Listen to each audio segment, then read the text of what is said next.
మీ business ఏదైనా మీ ఊర్లో promotion చేయాలంటే అది సుమన్ టీవీతోనే సాధ్యం. ఇప్పుడే సంప్రదించండి. రైతన్నలతో కూర్చుని రైతన్నలతో నడిచి ఈ పార్టీ ఎందుకు పెట్టాల్సి వచ్చింది అవన్నీ చూస్తూ ఉంటే ఒకసారి నిజంగా చాలా బాధాకరమైన విషయం. అప్పుడు యావత్తు తెలుగు రాష్ట్రానికి చెందిన ఒక ముఖ్యమంత్రిని కాంగ్రెస్ పార్టీ బేగంపేట ఎయిర్పోర్ట్లో అవమానం చేసింది.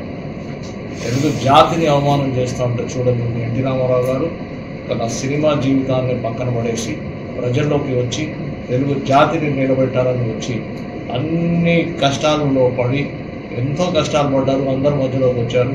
పార్టీని ఏర్పాటు చేసిన తర్వాత ముఖ్యంగా ఆయన తీసుకున్నది అందరికీ తెలిసిన విషయమే, బీసీ ఎస్సీ ఎస్టీల సంక్షేమం కోసం పోరాడారు, మహిళల కోసం పోరాడారు, మహిళల యొక్క రైట్స్ కోసం, వాళ్ళకి ఆస్తిలో కూడా వాళ్ళకి హక్కు ఉండేట్టుగా పోరాడారు.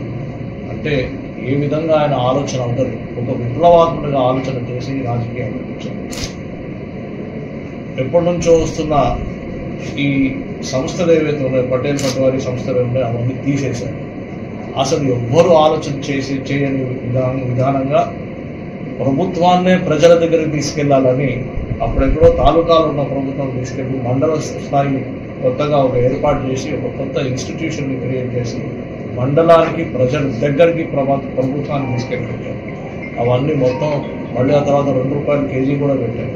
మొత్తం దేశమంతటా మళ్ళీ కాపీ చేసి పెద్దలు అందరూ ఎన్టీ రామారావు గారి స్కీమ్లన్నీ మొత్తం దేశమంతటా కాపీ, ప్రతి పార్టీ కాపీ చేస్తుంది. అటువంటి గొప్ప పార్టీ తెలుగుదేశం పార్టీ.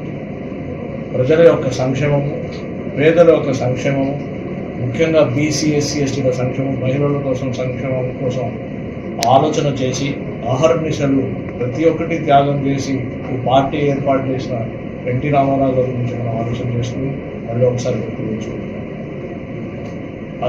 ఒక కోణం అయితే తర్వాత ఆ పార్టీని మళ్ళీ ముందుకు తీసుకెళ్ళాలని కేవలం భారతదేశంలో కాదు, ప్రపంచవ్యాప్తంగా తెలుగుదేశం పార్టీ అంటే ఏంటి, తెలుగు ప్రజలంటే ఎవరు అని చెప్పడానికి చంద్రబాబు నాయుడు గారు వచ్చారు, బాధ్యతలు తీసుకున్నారు.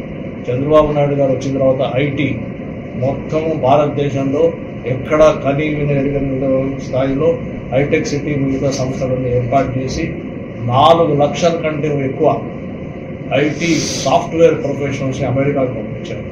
ఆ రోజు ఆయన 400 ఇంజనీరింగ్ కాలేజెస్ పెడితే అందరూ నవ్వారు. ఎందుకు ఇన్ని ఇంజనీరింగ్ కాలేజ్ అవసరమా, మన దగ్గర ఉన్నాయి 4, మీరు 400 ఇంజనీరింగ్ కాలేజ్ ఎందుకు పెడుతున్నారని అందరూ అడిగారు. హైటెక్ సిటీ అంత పెద్ద భవనం ఎందుకు కడుతున్నారని అడిగారు.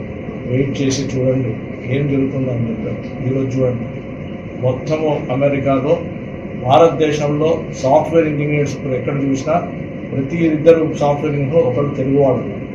వాళ్ళంతమంది వాళ్ళు అక్కడ కష్టపడడం, సంపాదించడం, పెద్ద పెద్ద కంపెనీస్కి సీఈఓస్ కావడం, ఆ తర్వాత వాళ్ళు కష్టార్జితం పనులు ఇంటికి పంపించడం, ఇక్కడ ఉన్న వాళ్ళకి మళ్ళీ వాళ్ళ కుటుంబ సభ్యులకి అందరికీ హెల్ప్ జరగడం చూస్తాం.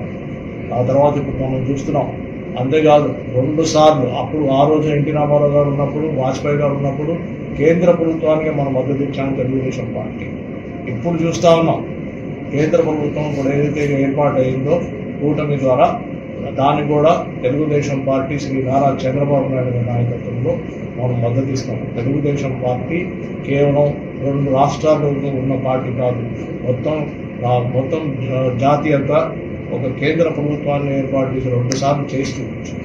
అప్పుడు చూస్తూ ఉంటే మరి టెక్నాలజీ వాడుకుంటూ యువకులను, ముఖ్యంగా డెమోగ్రాఫిక్ డివిడెంట్ అంటే ఏంటి అని తెలుసుకున్న తర్వాత మన యువక నాయకులు నారా లోకేష్ గారు ఐటీ స్కిల్ డెవలప్మెంట్, మళ్ళీ micro and small scale industry MSME పెట్టిస్తూ యువకులకి లక్షలాది మందికి స్కిల్ ఇప్పిస్తూ వాళ్ళకి ఐటీ అవకాశాలు ఇప్పిస్తూ మైక్రో ఎంటర్ప్రైజ్ పెట్టడానికి, స్మాల్ ఎంటర్ప్రైజ్ పెట్టడానికి బ్రహ్మాండమైన కార్యక్రమం పెడుతూ వచ్చే యుగంలో తెలుగు యువకుల యొక్క భవిష్యత్తు అసలు ఈ దేశంలోనే ఎక్కడ కొత్త డెఫినేషన్ పెట్టి కొత్త బాట వేసి తెలుగు యువతకి, తెలుగు ప్రజలకి మొత్తం ఒక కొత్త రూపం కల్పించేటట్టు నారా లోకేష్ గారు పనిచేస్తారు. మిత్రులారా, ఆఖరిగా ఏమిటంటే సంక్షేమం కోసం మనం మొదలైన మన party Telugu Desam party, NT Rama Rao గారు ఆ రోజు సంక్షేమం కోసం ఏదైతే పార్టీ ఏర్పాటు చేశారో, సంక్షేమంకి అభివృద్ధి అని యాడ్ చేసిన మన నారా చంద్రబాబు నాయుడు గారు, ఆ తర్వాత సంక్షేమము అభివృద్ధి, ఆ తర్వాత భవిష్యత్ అని నారా లోకేష్ గారు ఈ నినాదంతో వస్తున్న మన పార్టీ తెలుగుదేశం పార్టీ ఈ అంచెలంచెలుగా పెరుగుతూ పర్వతాలను అందుకుంటుందని మనకి అనుకోవడంలో ఏమాత్రం సందేహం లేదు. మరి ఈరోజు అంతా ప్రతి ఒక్క తెలుగుదేశం పార్టీ కార్యకర్తలందరికీ వాళ్ళు భుజాల మీద వేసుకుని తిరుగుతున్నారు కాబట్టి, మోస్తున్నారు కాబట్టి, తీసుకెళ్తున్నారు కాబట్టి, పైకి ప్రతిరోజు జెండా ఎక్కడ పోయినా ఏ ఊళ్ళో పోయినా తెలుగుదేశం పార్టీ జెండా అలాగే రపరపలుగా ఎగురుతుంది కాబట్టి వాళ్ళందరికీ మళ్ళీ ఒకసారి నమస్కారం తెలుసుకుంటూ కృతజ్ఞతలు.